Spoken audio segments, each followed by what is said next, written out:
সবাই বলতো যে ইলেকশন কমিশনে ফেরেস্তা বসায় দিলেও নিরপেক্ষ ইলেকশন বাংলাদেশে হওয়া সম্ভব ছিল না। আমরা তো দুদকটা গঠন করেছিলাম, সেই কৃতিত্বটা বিএনপিকে দেওয়া যায়।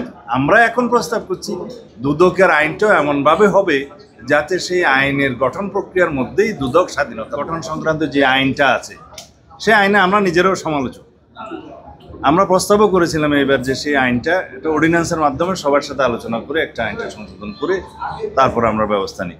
তো যেহেতু এখন নির্বাচন কমিশন গঠন হয়েছে সার্চ কমিটির মাধ্যমে, সেটা যেহেতু কাজ করছে, ভবিষ্যতে নির্বাচন কমিশন গঠন সংক্রান্ত এই আইনটা পার্লামেন্টে আলোচনার মধ্য দিয়ে অথবা এখনই সবার সাথে আলোচনার মধ্য দিয়ে একটা শক্তিশালী আইন আমরা করতে পারি, যার মধ্য দিয়ে প্রতিষ্ঠা পাবে একটা স্বাধীন নিরপেক্ষ নির্বাচন কমিশন।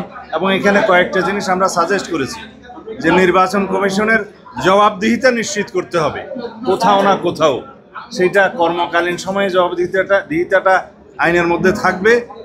আর নির্বাচন কমিশন যেহেতু সাংবিধানিক প্রতিষ্ঠান, আর্টিকেল 118 বলা আছে তারা সুপ্রিম জুডিশিয়াল কাউন্সিলের মাধ্যমে অপসারণ হবে, যেভাবে হাইকোর্ট সুপ্রিম কোর্টের বিচারপতিগণ অপসারিত হতে পারেন সেটা একটা বিধান ওখানে আছে।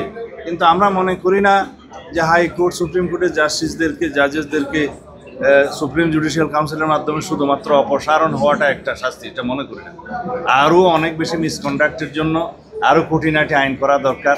সকল সাংবিধানিক প্রতিষ্ঠানে যারা কর্মরত থাকবেন তাদের জবাবদিহিতা নিশ্চিত করার জন্য সংশ্লিষ্ট সকল আইনকে এইভাবে স্ট্যান্ডার্ড করা উচিত, সংশোধন করা উচিত, যার মধ্য দিয়ে আমরা সাংবিধানিক প্রতিষ্ঠান সময় যারা কাজ করে তাদেরও জবাবদিহিতা নিশ্চিত করতে পারি। সব কিছু সংবিধানে থাকতে হবে এমন কথা নেই। সংবিধানে শুধু আছে এইভাবে যে একটা নির্বাচন কমিশন গঠন হবে, সেজন্য পার্লামেন্ট আইন প্রণয়ন করবে, মানবাধিকার কমিশন গঠন করা হবে, সেটা ওখানে নাই, অবশ্য আইন প্রণয়ন করা হবে, অন্যান্য কমিশন যেগুলো আছে আইন প্রণয়ন করা হবে।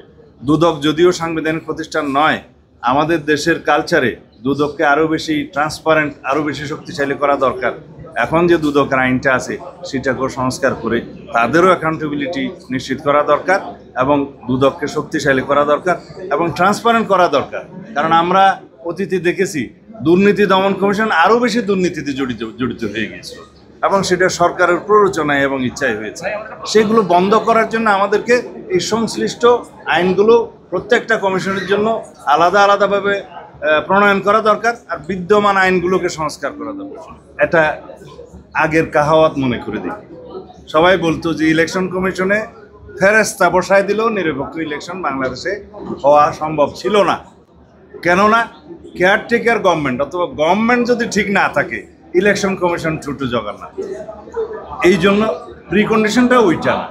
সংবিধানে যা ইলেকশন কমিশনকে ক্ষমতা দেয়া হয়েছে সেটা যথেষ্ট, ঠিক আছে তোমার, বাট যদি কেয়ারটেকার ব্যবস্থা প্রবর্তিত না থাকে সেই কমিশন কাজ করবে না, এটা আমরা স্বীকার করি। দুদকের বিষয়ে যে আইনটা হয়েছিল, আমরা তো দুদকটা গঠন করেছিলাম, সেই কৃতিত্বটা বিএনপিকে দেওয়া যায় এবং সেটা ট্রায়াল অ্যান্ড এরর প্রসেসের মধ্য দিয়ে সেই আইনটা সংশোধন হবে, কার্যকর হবে, উন্নত হবে, সেটাই নিয়ম।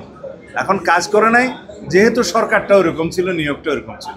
আমরা এখন প্রস্তাব করছি দুদকের আইনটাও এমনভাবে হবে যাতে সেই আইনের গঠন প্রক্রিয়ার মধ্যেই দুদক স্বাধীনতা ভোগ করে এবং দুদকটা নিজেরাও জবাবদিহিতার মধ্যে থাকে এবং দুদকের ট্রান্সপারেন্সিও জনগণ দেখতে পায়। তাহলে সেই আইনি সংস্কারটা করা দরকার।